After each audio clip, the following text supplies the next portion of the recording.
AG ನ್ಯೂಸ್ಗೆ ಸ್ವಾಗತ. ಕಮತಗಿ ಪಟ್ಟಣದಲ್ಲಿ ನಡೆಯುತ್ತಾ ಇರುವಂತಹ ಬಾಗಲಕೋಟೆ ವಿಧಾನಸಭಾ ಕ್ಷೇತ್ರದ ಉಪಚುನಾವಣೆಯ ಪ್ರಚಾರ ಕಾರ್ಯ ಚುರುಕುಗೊಂಡಿದೆ. ಈ ಸಂದರ್ಭದಲ್ಲಿ ಬಿಜೆಪಿ ಅಭ್ಯರ್ಥಿ ಶ್ರೀಯುತ ವೀರಣ್ಣ ಚರಂತಿಮಠ ಅವರ ಪರವಾಗಿ ಹಿರಿಯ ನಾಯಕ ಶ್ರೀರಾಮುಲು ಅವರು ಮತಯಾಚನೆ ಮಾಡಿದ್ದಾರೆ.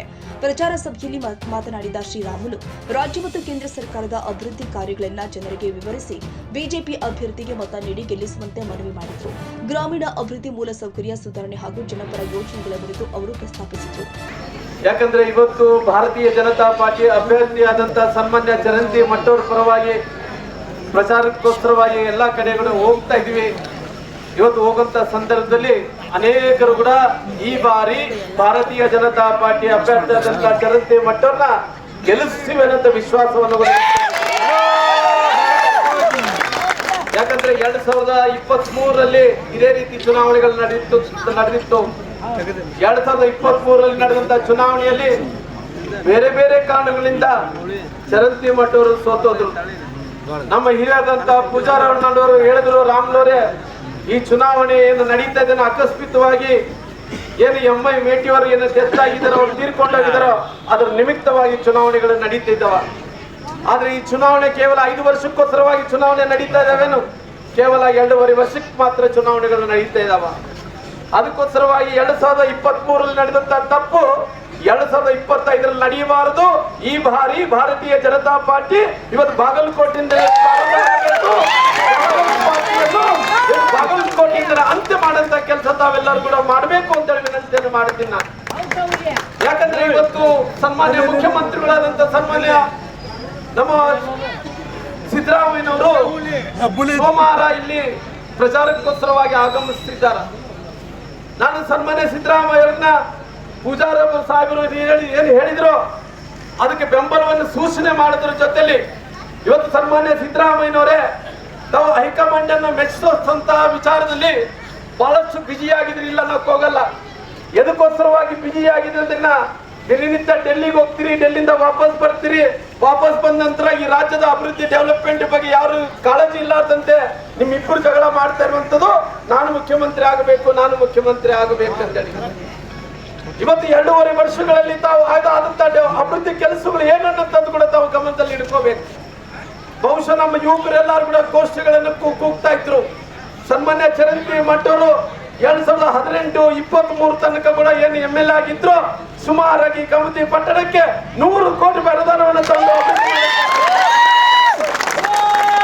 ಇವತ್ತು 2.5 ವರ್ಷಗಳಲ್ಲಿ ಅಭಿವೃದ್ಧಿ ಏನು ಅನ್ನೋಂಥದ್ದು ಕೂಡ ವಿಚಾರವನ್ನು ಕೂಡ ತಾವೆಲ್ಲರೂ ಕೂಡ ಮಾಡಬೇಕಾಗಿದೆ. ಇವತ್ತು ಸನ್ಮಾನ್ಯ ಪೂಜಾರ್ ಸಾಹೇಬರು ಹೇಳ್ತಾ ಇದ್ರು, ಮುಖ್ಯಮಂತ್ರಿಗಳು ಬಜೆಟ್ ಅನ್ನು ಮಂಡಿಸುವಂತ ಟೈಮಲ್ಲಿ ಯಾವ ರೀತಿ ಬಜೆಟ್ ಅನ್ನು ಮಂಡಿಸಿದ್ರು, ಎಷ್ಟು ಬಜೆಟ್ ಅನ್ನು ಮಂಡಿಸಿದ್ರು. ಬಜೆಟ್ ಮಂಡಿಸಿದ ನಂತರ ಇವತ್ತು ಎಲ್ಲರ ತಲೆ ಮೇಲೆ 1.5 ಲಕ್ಷ ರೂಪಾಯಿ ಸಾಲವನ್ನು ಮಾಡಂತ ಕೆಲಸ ಮಾಡಿದ. ನಮ್ಮೆಲ್ಲರ ತಲೆ ಮೇಲೆ 1.5 ಲಕ್ಷ ರೂಪಾಯಿ.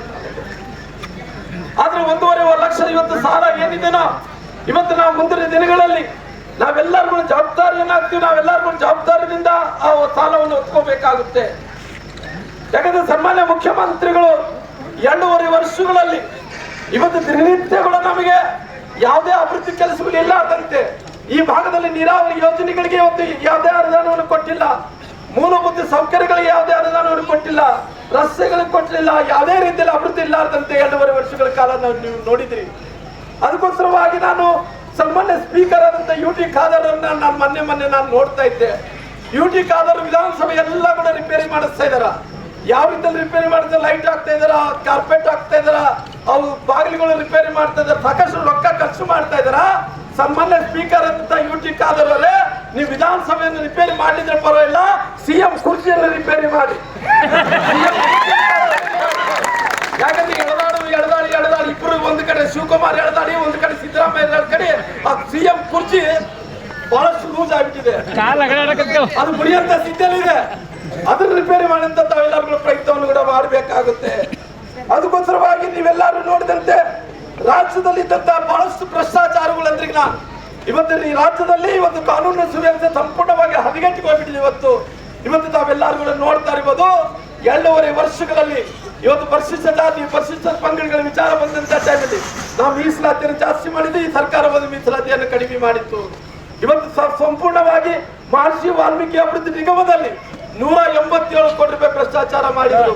187 ಕೋಟಿ ರೂಪಾಯಿ ಭ್ರಷ್ಟಾಚಾರ ಮಾಡಿದಂತ ಟೈಮಲ್ಲಿ ಆ ನಿಗಮದಲ್ಲಿದ್ದಂತಹ ಎಲ್ಲ ಜನಾಂಗಕ್ಕೆ ಅದು ಯಾವುದೇ ಯೋಜನೆಗಳನ್ನು ಮುಟ್ಲಾರ್ದಂತೆ ಇವತ್ತು ಸಿದ್ದರಾಮಯ್ಯ ಸಾಹೇಬ್ರೆ ಒಪ್ಕೊಂಡ್ರು 187 ಕೋಟಿ ರೂಪಾಯಿ ಅಲ್ಲ, ಕೇವಲ 90 ಕೋಟಿ ಅಂತ ಹೇಳಿದ್ರು.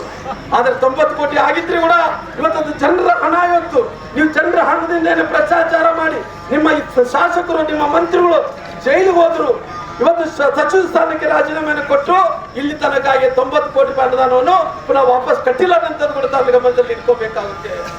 ಅದಕ್ಕೋಸ್ಕರವಾಗಿ ಸನ್ಮಾನ್ಯ ಮುಖ್ಯಮಂತ್ರಿಗಳೇ, ಇವತ್ತು ಈಗಿರುವಂತ ಸಂದರ್ಭದಲ್ಲಿ ಇವತ್ತು ಬಾಗಲಕೋಟೆ ಪಟ್ಟಣದ ಜನರು ಎಂತ ಪರಿಸ್ಥಿತಿಯಲ್ಲಿ ಕೂಡ ನಿಮ್ಮ ಗ್ಯಾರಂಟಿಗಳಿಗೆ ಮೋಸ ಹೋಗಲ್ಲ. ಯಾಕಂದ್ರೆ ಇವತ್ತು ಗ್ಯಾರಂಟಿಗಳು ಕೊಡ್ತಾ ಇದ್ದಾರ. ಇವತ್ತು ಚುನಾವಣೆಗಳು ಬಂದಿದ್ದಾವ, ಆದ್ರೆ ಚುನಾವಣೆಗಳು ಬಂದಂತ ಟೈಮಲ್ಲಿ ಮಾತ್ರ ಗ್ಯಾರಂಟಿಗಳು ಕೊಡುವಂತ ಕೆಲಸ ಆಗುತ್ತೆ. ಇವತ್ತು ಕೇವಲ 2,000 ರೂಪಾಯಿ ಕೊಟ್ಟು ಗಂಡು ಮಕ್ಕಳ ಹತ್ರ ಇವತ್ತು 4-5 ಸಾವಿರ ರೂಪಾಯಿ ಪಿಕ್ ಪ್ಯಾಕ್ ಕೊಡಿ ಅಂತ ಸರ್ಕಾರ ಅದು ಕಾಂಗ್ರೆಸ್ ಸರ್ಕಾರ. ಎಲ್ಲ ವಿಚಾರಗಳು ಇವತ್ತು ಕಾಂಗ್ರೆಸ್ನ ಸರ್ಕಾರದಲ್ಲಿ ಎಲ್ಲ ಖಜಾನನ್ನು ಖಾಲಿ ಮಾಡ್ಕೊಂಡು ಕೂತಾರ. ಯಾವ ರೀತಿಯಲ್ಲಿ ಖಜಾನವನ್ನು ಖಾಲಿ ಮಾಡ್ಕೊಂಡು ಕೂತಾರ ಅಂದ್ರೆ ಹೈಕಮಾಂಡ್ ನಲ್ಲಿ ಕಾಂಗ್ರೆಸ್ನ ಖಜಾನೆಯನ್ನು ತುಂಬುವಂತ ಕೆಲಸ ಮಾಡ್ತಾ ಇದ್ದಾರ. ಅದಕ್ಕೋಸ್ಕರ ನಮ್ಮ ಕಮತಿಗೆಯ ಜನರು ಭಾರತೀಯ ಜನತಾ ಪಾರ್ಟಿಯ ಅವಕಾಶ ಯಾರು ಕಳ್ಕೊಳ್ಳಾದಂತೆ ನಾವೆಲ್ಲರೂ ಭಾರತೀಯ ಜನತಾ ಪಾರ್ಟಿಯ ಅವಕಾಶವನ್ನು ಕೊಟ್ಟು ಚರಂತಿ ಮಟ್ಟವನ್ನ ಗೆಲ್ಲಿಸಬೇಕಾಗಿದೆ. ಯಾಕಂದ್ರೆ ನೀವೆಲ್ಲರೂ ನೀವು ರಾಜಕೀಯ ಇರುವಂತವ್ರು ಇಲ್ಲೇ ಇದ್ದಾರ. ಈ ಭಾಗದಲ್ಲಿ ಮಾಜಿ ಶಾಸಕರಾಗಿ ಒಳ್ಳೆ ಕೆಲಸಗಳು ಕೂಡ ಮಾಡಿದಾರ. ನಾನು ಕೂಡ ಇವತ್ತು ಬಾದಾಮಿಯಲ್ಲಿ ನಿಂತ ಟೈಮಲ್ಲಿ 2018ರಲ್ಲಿ ಬಾದಾಮಿ ಮೊಳಕಾಲ್ಮೂರದಲ್ಲಿ ನಾನು ನಿಂತಿದ್ದೆ. ಆಗಿನ ಸಂದರ್ಭದಲ್ಲಿ ಕೇವಲ 1600 ಮತಗಳಿಂದ ನಾನು ಸೋತೋದೆ. ಇವತ್ತು ಸೋತೋದ ನಂತರ ಇವತ್ತು ಸನ್ಮಾನ್ಯ ಸಿದ್ದರಾಮಯ್ಯರಿಗೆ ಬಾಗಲಕೋಟೆ ಜಿಲ್ಲೆಯಿಂದ ಬಾದಾಮಿಯಿಂದಲೇ ಅವ್ರ ರಾಜಕೀಯ ಪುನರ್ಜನ್ಮವನ್ನು ಸಿಕ್ಕಿತ್ತು. ಆ ಪುನರ್ಜನ್ಮ ಸಿಕ್ಕಿದಂತ ಜಿಲ್ಲೆಗೆ ಇವತ್ತು ಏನು ಕೆಲಸ ಮಾಡಿದ್ದಾನೆ. ಇವತ್ತು ಆ ಪುಣ್ಯಾತ್ಮ ಸೋಮವಾರ ಬರ್ತಾ ಇದ್ದಾರಲ್ಲ, ಸ್ಪಷ್ಟೀಕರಣ ಕೊಳ್ಳಿ, ಈ ಜಿಲ್ಲೆಗೆ ನಾನು ಅಭಿವೃದ್ಧಿ ಕೆಲಸಗಳು ಮಾಡಿದ್ದೇನೆ ಅಂತೇಳಿ ಆ ಪಟ್ಟಿಯನ್ನು ಬಿಡುಗಡೆ ಮಾಡಲಿ. ಇವತ್ತು ಬೇಕಾದ್ರೆ ನಾವೆಲ್ಲರೂ ಕೂಡ ಒಂದೇ ವೇದಿಕೆಯಲ್ಲಿ ಕುಂತು ಕಾಂಗ್ರೆಸ್ ಒಳ್ಳೆ ಕೆಲಸ ಮಾಡಿದ್ರು, ಕಾಂಗ್ರೆಸ್ ಅಭಿವೃದ್ಧಿ ಕೆಲಸಗಳು ಮಾಡಿದ್ರು, ಭಾರತೀಯ ಜನತಾ ಪಾರ್ಟಿ ಅಭಿವೃದ್ಧಿ ಮಾಡಿದ್ರು ಅಂತೇಳಿ ಸವಾಲಾಗಿ ನಾವೆಲ್ಲರೂ ಸ್ವೀಕಾರವನ್ನು ಮಾಡಿ ಚರ್ಚೆಯನ್ನು ನಾನು ಮೊನ್ನೆ ನೋಡ್ತಾ ಇದ್ದೀವಿ ಯಾವ ರೀತಿ ಇವತ್ತು ನೀವು ಈ ಸರ್ಕಾರ ಬಂದ ನಂತರ ಇವತ್ತು ಮೊನ್ನೆ ಬಾಗಲಕೋಟೆ ಪಟ್ಟಣದಲ್ಲಿ ಇವತ್ತು ಶಿವಾಜಿ ಮಹಾರಾಜರ ಜಯಂತ್ಯೋತ್ಸವ ನಡೀತಾ ಇತ್ತು. ಆ ಜಯಂತ್ಯೋತ್ಸವ ಸಂದರ್ಭದಲ್ಲಿ ಇವತ್ತು ಎಲ್ಲ ಒಂದು ಕಡೆ ಕಲ್ಲು ತೂರಾಟ ಆಗುವಂತ ಕೆಲಸ ಮಾಡಿದ್ರು. ಕಲ್ಲು ತೂರಾಟ ಆದಂತ ಟೈಮಲ್ಲಿ ಇವತ್ತು ಮುಖ್ಯಮಂತ್ರಿಗಳಾಗಿರ್ಬೋದು, ಗೃಹ ಮಂತ್ರಿಗಳಾಗಿರ್ಬೋದು, ಎಲ್ಲರನ್ನು ಪ್ರಶ್ನೆ ಕೇಳಿದಂತ ಟೈಮಲ್ಲಿ ಒಂದೇ ಒಂದು ಮಾತೆಂದ್ರೆ ನಮಗೆ ಗೊತ್ತಿಲ್ಲ, ನಮಗೆ ಗೊತ್ತೇ ಇಲ್ಲ, ನಮಗೆ ನೋಡೇ ಇಲ್ಲ ಅನ್ನಂತ ಮಾತು ಗೃಹ ಮಂತ್ರಿಗಳು ಹೇಳ್ತಾರ. ಅದಕ್ಕೋಸ್ಕರವಾಗಿ ಇಲ್ಲಿ ನಿಮ್ಮ ಎಲ್ಲರ ಆಶೀರ್ವಾದದಿಂದ ಇವತ್ತು ಭಗವಧ್ವಜ ಹಾರಬೇಕು ಅಂದ್ರೆ ಶಿವಾಜಿ ಮಹಾರಾಜರ ಜಯಂತಿ ಸಲುವಾಗಿ ಏನು ಕಲ್ಲು ತೂರಾಟ ಮಾಡಿದ್ರು, ಕೇಸರಿ ಬಾವುಟ ಹಾರಬೇಕಾದ್ರೆ ಚರಂತಿ ಮಟ್ಟವನ್ನು ಇವತ್ತು ರೈತರ ಮಕ್ಕಳ ವಿಚಾರದಲ್ಲಿ ಬಹಳಷ್ಟು ಯೋಜನೆಗಳನ್ನು ನಾವು ಕೊಟ್ಟಿದ್ದೀವಿ. ಆದ್ರೆ ಎಲ್ಲ ಯೋಜನೆಗಳು ನಿಂತೋಗಿ ಬಿಟ್ಟಿದಾವ. ರೈತರೆಲ್ಲರೂ ಆತ್ಮಹತ್ಯೆಗಳನ್ನ ಮಾಡ್ಕೊಂತ ಇದ್ದಾರ. ಇವತ್ತು ಕಿಸಾನ್ ಸಮ್ಮಾನ್ ಯೋಜನೆಯಲ್ಲಿ ನಮ್ಮ ಭಾಗಕ್ಕೆ ಬಹಳ ಅನ್ಯಾಯ ಆಗಿದೆ. ಇವೆಲ್ಲ ವಿಚಾರಗಳನ್ನು ಮುಂದಿನ ದಿನಗಳಲ್ಲಿ ತಿಳಿಸುವಂತ ಕೆಲಸ ಮಾಡ್ತೀವಿ. ಈ ಬಾರಿ ಭಾರತೀಯ ಜನತಾ ಪಾರ್ಟಿ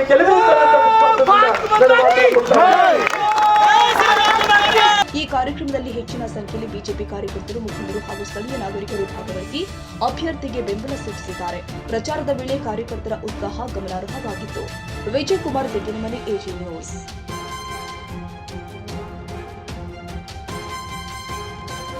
ಕನ್ನಡಿಗರ ಮೆಚ್ಚಿನ ನಿಮ್ಮ ಎಜೆ 24/7 ನ್ಯೂಸ್ ಕನ್ನಡ ವಾಹಿನಿ ಇದೀಗ ಟಿವಿಯಲ್ಲಿ ಲಭ್ಯ.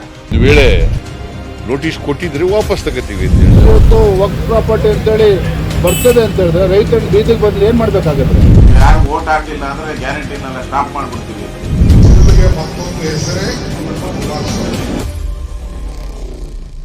ಕರ್ನಾಟಕ ಮತ್ತು ದೇಶ ವಿದೇಶ 360 ಡಿಗ್ರಿ ಸುದ್ದಿ ಹಾಗೂ ಉತ್ತರ ಕರ್ನಾಟಕ, ಬೆಳಗಾವಿ, ಬಾಗಲಕೋಟೆ, ಧಾರವಾಡ, ಹಾವೇರಿ, ಗದಗ, ಬಿಜಾಪುರ ಜಿಲ್ಲೆಯ ಕ್ಷಣ ಕ್ಷಣದ ವಿವರವನ್ನ ಪಡೆಯುವುದಕ್ಕೆ ಎಜೆ 24/7 ನ್ಯೂಸ್ ಕನ್ನಡ ವಾಹಿನಿಯನ್ನ ಲೈಕ್ ಮಾಡಿ, ವಿಡಿಯೋಗಳನ್ನ ಶೇರ್ ಮಾಡಿ, ಕಮೆಂಟ್ ಮಾಡುವ ಮೂಲಕ ನಮ್ಮ ವಾಹಿನಿಗೆ ಸಹಕಾರ ನೀಡಿ ಮತ್ತು ಚಾನೆಲ್ ಅನ್ನ ಸಬ್ಸ್ಕ್ರೈಬ್ ಮಾಡಿ.